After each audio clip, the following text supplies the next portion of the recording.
There was an emotional moment in the courtroom just prior to the arraignment when Scott Peterson's mother stood up and from the opposite side of the courtroom walked over to Laci Peterson's mother. She embraced her, hugged her, said she was sorry, and she began to sob. That's when bailiffs in the courtroom asked Mrs. Peterson to return to her seat. Some of those city council members have been very fortunate in that they've been able to corner some of the senators as they take a break during budget talks. They say hello and immediately began to tell them how Los Angeles, they believe, cannot afford to lose key funding. Sandra, back to you. Old Safeway building looks like any old abandoned building on Elm Street. But if you'll open up these doors and step inside, you'll find 13,000 square feet of possibility. One of the many highlights of the campus, this lake, Lake Lillian, where campgoers can canoe as well as fish.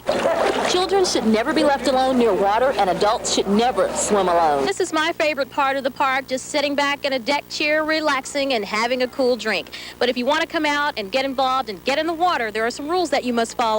Bathing suits are required, no outside food or drinks are allowed, and children under 10 must be accompanied by adults, plus toddlers must wear swim diapers. The park closes at 9 o'clock tonight, so Elise and Gordon, that gives you both a chance to, during your lunch break, put on your bathing suits and come out and I'll race you down the slide.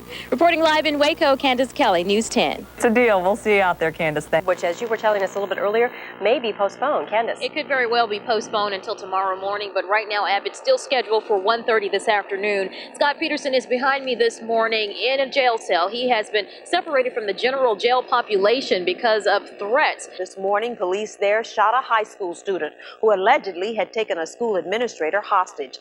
Kandice Kelly is outside the school with how today's standoff unfolded. Candace. Good morning, Barbara. Students here at Rio Cazadero Continuation High School say they were terrified when they heard a number of round of shots rang out in their school. Many of them say they ran to duck for cover. Others say they watched as it happened as a student walked into the school and pulled out a 12-gauge shotgun. Good morning, Heather and Marshall. I tell you, it's really windy up here in Northern California. We're in an area that's called Blue Canyon. Protesters outside. They're here for one reason, and that's to create turmoil, and that's unfortunate. Security below. And above this week's ACT convention.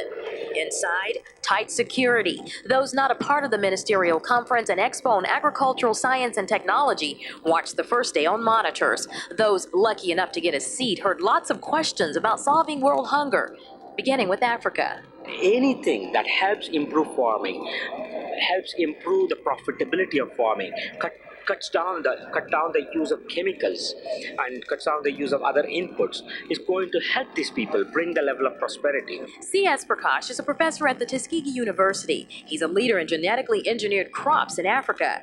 But not all Africans in and around the convention agree that genetically enhanced foods will help to grow more and better food in starving nations. Unfortunately, the food that came in was genetically modified maize, and we discovered through a press conference that it was genetically modified, and the government rejected it. UC Davis graduate and executive director of Program Against Malnutrition in Zambia, Dr. Drina Narinda, says many African countries oppose and reject genetically enhanced foods. If this crop was contaminated, it would remove their sustainability and probably the right for them to produce these open pollinated varieties. It is an issue sure to be discussed throughout the duration of the conference amidst the protests. Backlash right here! The debate. We must have the use of technology. And effort to keep order. Ministers of agriculture from around the world hope a meeting of the minds in Sacramento will help to solve world hunger in a healthy and effective way in the future.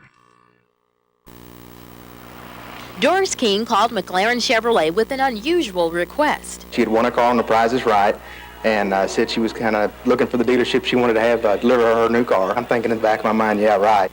But it was right. Doris King won a brand new Chevrolet Cavalier on the show aired in November. And with her best friend of more than 40 years, she showed up at the dealership to pick up her new car. Come on, Louise, and get in. For the two retired Waco educators, it's the finishing touch after a trip that tried their friendship and ended in game show victory. Doris and I nearly fell out about going on this trip. I said the prerequisite for going on this trip is going to The Price is Right. And so then the next part was her not wanting to get up to go. We had to be at The Price is Right taping at 6 o'clock that morning. And I didn't want to go. And I said, I'm not going to go. And she kept insisting, so we went. it's just always been a dream of mine just to go to the show. I just wanted to be in the studio. I wanted to be in all the madness, all the foolishness. The dream came true. Doris King, come on down. You're the next contestant on The Price is Right. The audience seems to love Doris King. From to the Showcase Showdown. The guy sitting next to me said, you know, she might win both. I said, oh, please, my heart wouldn't hold it out. So I was so afraid they were going to have to take me to the hospital. No one won in the showcase. King bid just $10 over, but she walked away with more than $17,000 in prizes and her friendship with Louise People intact. I want to thank her for taking me to The Price is Right. It was an experience of a lifetime, and she's the cause of it. I told her I made her famous. King won the car, but today People was the big winner. I'd like to take her on a cruise with me that we're going on and see her way to go. You know when to step back and when to move forward. You know when to give each other space. And that's what friendship is all about. Right. So was this Thelma and Louise? Absolutely. Thelma and Louise were tough. And our Doris and Louise, who weathered a storm, survived a national television appearance, and brought home a new car! Kandice Kelly, News 10, McGregor. A Belle Meade man has died after a motorcycle accident in Waco. It happened around 3 o'clock this afternoon when police say a man riding a motorcycle in the 3600 block of West Waco Drive collided with a car.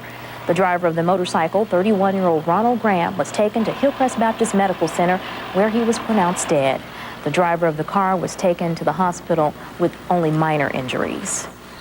Full Integration closed the doors to their school. Today, more than 100 former students spent the weekend catching up with old friends who attended G.W. Carver High School. Brandon Trutling has the story. Up next, tired of your kids being couch potatoes? Find an activity they like and join them. The story in tonight's Connecting with Kids report. Good morning, Marianne, Nick. Scott Peterson is heading back to court later this morning for a very important hearing in his murder case. Jonathan Masaki joins us live from the Stanislaus County Courthouse in Modesto with more. Jonathan. Candice, you've been here before, so you know right now. Jonathan, when Scott Peterson was arrested, many legal analysts began questioning whether or not there would be a change of venue in this case. Are you hearing anything about that this morning? Well, certainly that is one of the discussions they will also be bringing. Thank you very much, Jonathan. Sacramento Sheriff's deputies are searching for a man accused of robbing a fast food restaurant.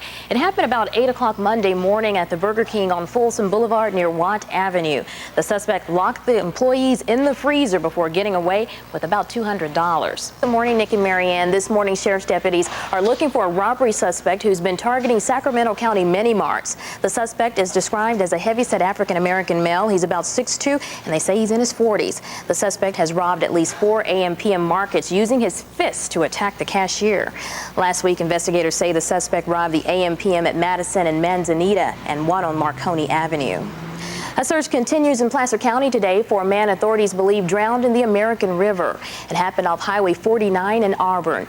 2 men went for a swim at the Auburn State Recreation Area. However, one of them never returned to shore. One witness tried to help. A Highway Patrol helicopter searched the canyon last night for the victim with no luck. Then it's the patented donuts in the infield to celebrate the win. All right. And I'll tell you that, when he does those donuts in the infield, the crowd goes wild. Everyone's like, oh. Yeah, that's what happens when I come to work in the mornings. I do donuts in the parking lot, and everybody's like, yeah, Candace is here. You better not tell the front office guys. Oh, I guess we shouldn't let them know. They were asking me who was doing that. I said, I don't know. All right.